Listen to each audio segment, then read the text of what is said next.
Welcome you all guys. I hope you are doing well. Pikiya tech classes में आप सभी का स्वागत है। आज हम नेटवर्क थ्योरी की सीरीज़ को कंटिन्यू करेंगे। प्रीवियस वीडियो में अपन ने कुछ क्वेश्चन डिस्कस किए थे नॉर्थन थ्योरम से रिलेटेड।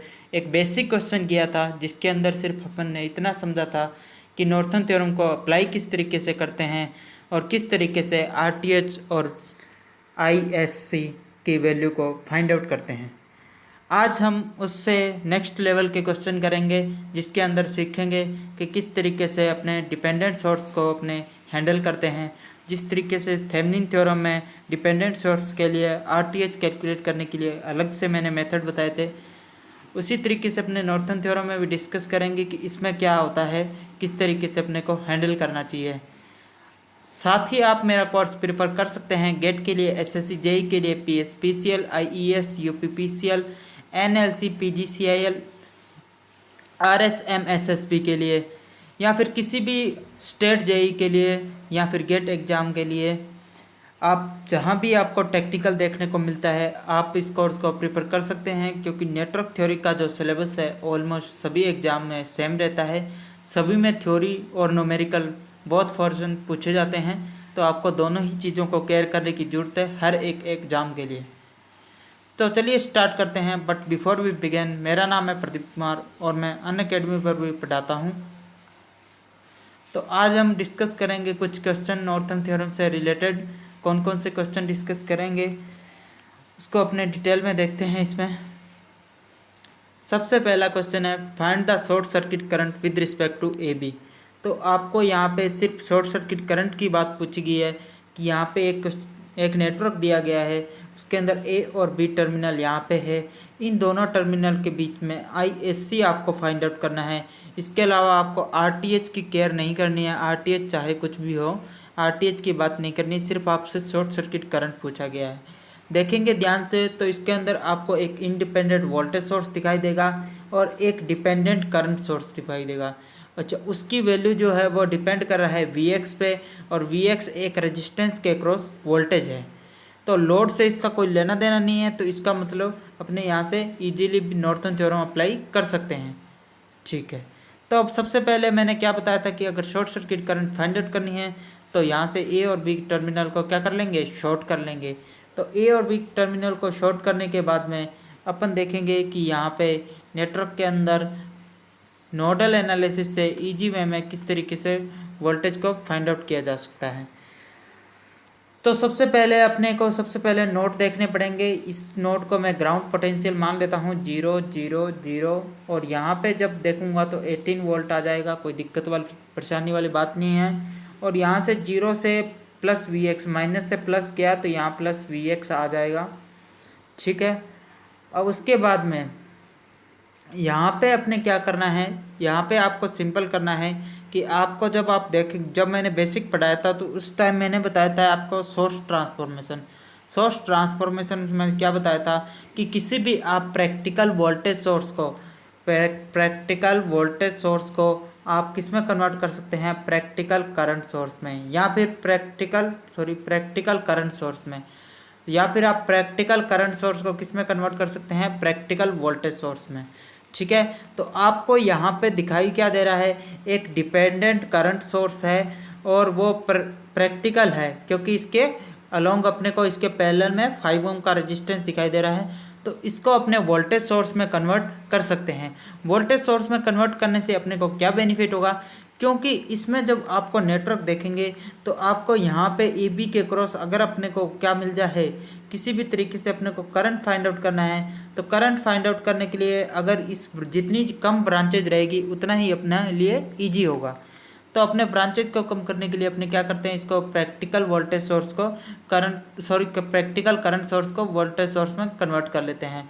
तो इसकी वैल्यू अपने सबसे पहले फाइंड आउट कर लेते हैं। वोल्टेज की वैल्यू कितनी आएगी, वोल्टेज की वैल्यू देखिए, सबसे पहले मैंने प्रैक्टिकल जो करंट सोर्स है उसका वोल्टेज सोर्स बनेगा कैसे, एरो की डायरेक्शन इधर है तो यहाँ प्लस और यहाँ माइनस, तो इसका मतलब यहाँ प्लस और यहाँ माइनस और यहाँ एक सीरीज में रेजिस्टेंस आएगा, ये इसका ये बनेगा। इसकी वैल्यू कुछ भी आएगी, इसकी वैल्यू 5 ओम ऐसे की ऐसी ही रहेगी, कोई दिक्कत वाली बात नहीं है। अब इस v की वैल्यू फाइंड आउट करने की दिक्कत है, तो v equal to I R होता है। i की वैल्यू कितनी है, वी एक्स बाई 3। ठीक है, इसको ऊपर लिख देता हूँ मैं। V equal to I R होता है, इसकी वैल्यू आ जाएगी, I की वैल्यू है Vx/3 मल्टीप्लाई बाई रजिस्टेंस की वैल्यू है 5, तो इसका मतलब 5Vx/3। तो इसका मतलब इस V की वैल्यू जो आएगी वो 5Vx/3 in series with 5 ohm resistance. तो इस एक 5Vx/3 का वोल्टेज आएगा और उसके सीरीज में क्या रहेगा, एक अपने को 5 ओम का रजिस्टेंस आपको स्पष्ट ही दिखाई देगा।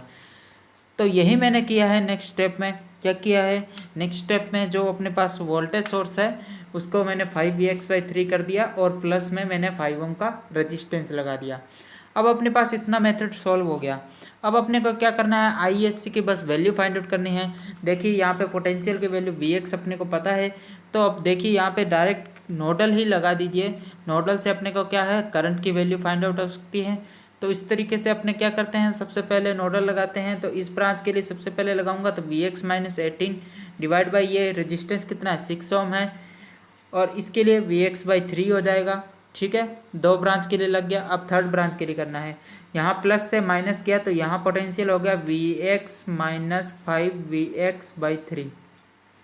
यहाँ के पोटेंशियल पे पहुँच चुका हूँ और यहाँ पे पोटेंशियल 0 है, तो Vx-5Vx/3 -0 divide by whole resistance कितना है 5 है। तो इस तरीके से मैं थर्ड वाला स्टेप लिख दिया, मैंने थर्ड वाला पॉइंट यहाँ पे लिख दिया, Vx-5Vx/3 डिवाइड बाई 5। अब इसको सॉल्व कर लेंगे, अपने पास देख लेंगे, एलसीएम ले लेंगे और उसके बाद में आप इसको सॉल्व करेंगे तो आपके पास आंसर आ जाएगा 5Vx-19 plus 10Vx plus 6 -6 multiply by 5Vx/3। अब इसको सॉल्व करेंगे तो टोटल कुल मिला के आपके पास Vx की वैल्यू आ जाएगी 8.18 वोल्ट। ये आप सॉल्व कर सकते हैं, सिर्फ कैलकुलेशन है इसके अंदर। और नोडल में आपको कोई भी परेशानी नहीं होनी चाहिए क्योंकि नोडल अपने बेसिक में बहुत अच्छे से डिस्कस कर चुके हैं। तो यहाँ से अपने पास Vx की वैल्यू आ गई। अब Vx की वैल्यू आते ही अपने पास हर एक ब्रांच में अपने करंट डिफाइन कर सकते हैं। इस ब्रांच में करंट डिफाइन कर सकते हैं कैसे, Vx की वैल्यू है 8.18 डिवाइड बाई 3। इस ब्रांच में भी करंट आ जाएगा, इस ब्रांच में भी 8.18 -18 डिवाइड बाई 6। इस ब्रांच में भी करंट, इसी तरीके से इस ब्रांच में भी करंट आ जाएगा। कितना आ जाएगा 5Vx, सॉरी इसको लिख देता हूँ मैं, Vx-5Vx/3 डिवाइड बाई 5। तो यह वैल्यू किसकी आ जाएगी, आईएससी की। तो आईएससी की वैल्यू कैलकुलेट करूँगा। आईएससी की वैल्यू कैलकुलेट किया, क्या बताया मैंने यहाँ पे बताया ना, Vx ये पोटेंशियल है, यहाँ पे पोटेंशियल कितना आ जाएगा Vx-5Vx/3। इतना तो आप समझ चुके होंगे अब तो। ठीक है, डिवाइड बाई कितना रेजिस्टेंस 5 ओम रेजिस्टेंस है। अब इसको Vx की वैल्यू अब तक अपने को पता नहीं थी, लेकिन अब अपने कितनी फाइंड आउट करी 8.18। तो 8.18 वैल्यू इसकी सब्स्टिट्यूट कर लेंगे एलसीएम लेके, तो आपके पास वैल्यू आ जाएगी माइनस का 1.09 एम्पियर। अच्छा, माइनस का क्यों आया, अब देखिए इसमें बात यह है कि अपने को आईएससी के डायरेक्शन इस डायरेक्शन में मानी है, माइनस का मतलब क्या हो गया, अपोजिट डायरेक्शन में करंट फ्लो कर रही है। ठीक है, आईएससी की जो वैल्यू है वो करंट के अपोजिट डायरेक्शन में फ्लो कर रही है, इसका मतलब यहाँ पे वैल्यू 1.09 इस तरीके से फ्लो कर रही है। और यहाँ पे Vx की वैल्यू जब देखेंगे तो Vx की वैल्यू 8 पॉइंट समथिंग है। ठीक है, 8 पॉइंट समथिंग है, लेकिन 5Vx/3 तो ये जो वोल्टेज ड्रॉप है ये बहुत ज़्यादा है, तो इसकी वजह से अपने को नेगेटिव करंट देखने को मिल रहा है। ठीक है, तो ये नेगेटिव करंट का मतलब आपने जो डायरेक्शन मानी है उसके अपोजिट करंट फ्लो कर रहा है। ठीक है, तो ये अपना फर्स्ट क्वेश्चन डिस्कस हो गया। अब अपना सेकंड क्वेश्चन की बात करते हैं। Find the open circuit voltage and short circuit current with respect to A and B. तो अपने को क्या करना है, ओपन सर्किट वोल्टेज और शॉर्ट सर्किट करंट की वैल्यू फाइंड आउट करना है। तो यहाँ पे एक टर्मिनल ए है और यहाँ पे एक टर्मिनल बी है। ठीक है, ये दोनों चीज़ें होंगी। तो अपने को पहले तो ओपन सर्किट की वैल्यू फाइंड आउट करनी है, फिर शॉर्ट सर्किट की वैल्यू फाइंड आउट करनी है। तो ओपन सर्किट की वैल्यू जब फाइंड आउट करने की बात करूँगा तो किसी को भी ग्राउंड पोटेंशियल मान लेता हूँ 0, और यहाँ पे जब पोटेंशियल प्लस से 10 राइज हुआ तो इसका मतलब 10 वोल्टेज यहाँ हो जाएगा। देखिए इसको मैं यहाँ नए सर्किट में दिखा देता हूँ। देखिए ए और बी यहाँ पे पॉइंट थे।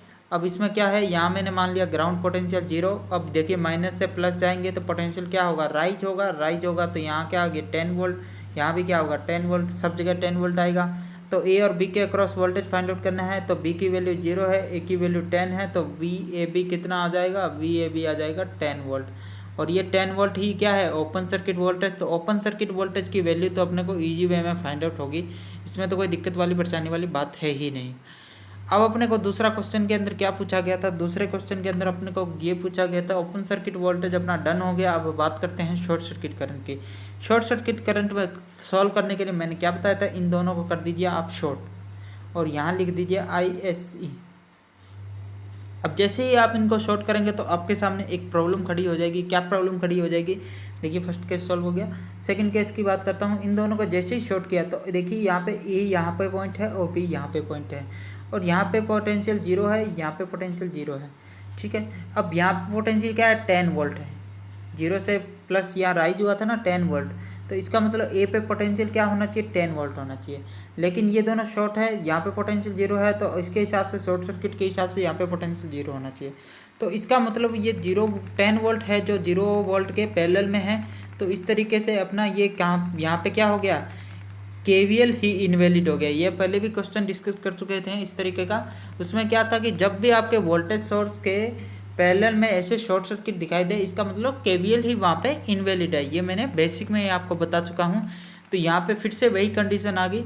तो इस तरह के नेटवर्क में अपने शॉर्ट सर्किट करंट नहीं फाइंड आउट कर सकते, ठीक है। देखिए नोट भी लिखा है, in the above network it is not possible to find out short circuit current since it is not satisfy KVL को ही सेटिस्फाइड नहीं कर रहा। तो इसका मतलब आप शॉर्ट सर्किट करंट इस तरीके से फाइंड आउट, इस तरीके से क्या किसी भी तरीके से अपने फाइंड आउट नहीं कर सकते। तो इसका मतलब इस केस में ये क्वेश्चन ही इनवैलिड हो जाता है, short circuit current find out करना। तो यहाँ पे क्या होगा, नन ऑफ दीज आंसर आएगा अगर आपको ऑप्शन दिए रहते हैं, या फिर आपको क्या करना है कि कांट फाइंड कर सकते हैं। इस तरीके के ऑप्शन आपको देखने को मिलेंगे इस तरीके के क्वेश्चंस में।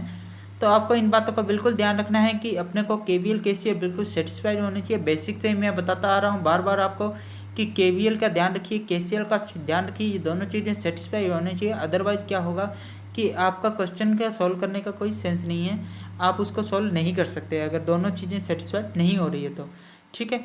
आई होप आपको ये वीडियो अच्छा लगा होगा। आपने इस क्वेश्चन के थ्रू समझने की कोशिश की होगी, दोनों क्वेश्चन के थ्रू किस तरीके के क्वेश्चन अपने को गेट एग्जाम में देखने को मिल सकते हैं, और अपने को नॉर्थन थ्योरम को किस तरीके से अप्लाई करना है, ठीक है। अपने नेक्स्ट वीडियो में और डिस्कस करेंगे कि गेट एग्जाम का ही क्वेश्चन डिस्कस करेंगे, IAS एग्जाम के ही क्वेश्चन एक तो डिस्कस करेंगे। उससे आपको और ज़्यादा क्लियरिटी होगी कि इस तरीके के क्वेश्चन देखने को मिलेंगे आपको। बेसिक क्वेश्चन जो मैंने पहले कराया था उस तरीके के क्वेश्चन नहीं देखने को मिलते अपने को। डायरेक्ट अगर नॉर्थन थ्योरम से पूछा जाता है तो डायरेक्ट शॉर्ट सर्किट करंट देखने को मिलेगा आपको ज़्यादा, ठीक है। और इसके अलावा आपको नॉर्थन थ्योरम के अक्रॉस RTH और VTH वाला वो सर्किट, ये कैलकुलेशन के अंदर कहीं भी अपने को काम में आ सकता है। तो बिल्कुल आपको बिल्कुल क्लियरिटी रहनी चाहिए। साथ ही अगर आपको इस लेक्चर से रिलेटेड किसी भी तरह की क्वेरीज है तो आप कमेंट बॉक्स में बता सकते हैं। बिल्कुल आप लिख सकते हैं कि किस तरीके के अपने लेक्चर प्रोवाइड कराने चाहिए, कि कैसा लगा आपको, अच्छा लगा तो आप कमेंट बॉक्स में बिल्कुल बता सकते हैं। क्या चीज़ आपको अच्छी लगी, कैसा लगा, ये बता सकते हैं। या फिर आप इसको लाइक कर सकते हैं बताने के लिए कि अगर आपको अच्छा लगा तो आप इसको लाइक कर दीजिए। अगर आपको अच्छा नहीं लगा तो आप डिसलाइक भी कर सकते हैं, ऐसी कोई परेशानी वाली बात नहीं है। इसके अलावा आप शेयर ज़रूर कीजिए ज़्यादा से ज़्यादा लोगों को, क्योंकि बहुत ही कम व्यू आ रहे हैं आजकल। तो आप ज़्यादा से ज़्यादा लोगों के साथ शेयर कीजिए जो भी JEE AE या गेट एग्ज़ाम की प्रिपरेशन कर रहे हैं, स्पेशली JEE एग्ज़ाम के प्रिपरेशन कर रहे हैं, उनके साथ शेयर कीजिए। क्योंकि अपने यहाँ न्यूमेरिकल प्लस थ्योरी दोनों ही डिस्कस कर रहे हैं। तो आप किसी भी एग्ज़ाम के लिए इस कोर्स को प्रीफर कर सकते हैं। तो ज़्यादा से ज़्यादा लोगों के साथ शेयर कीजिए जो JEE AE की प्रिपरेशन कर रहे हैं। Thank you guys, enjoy your life.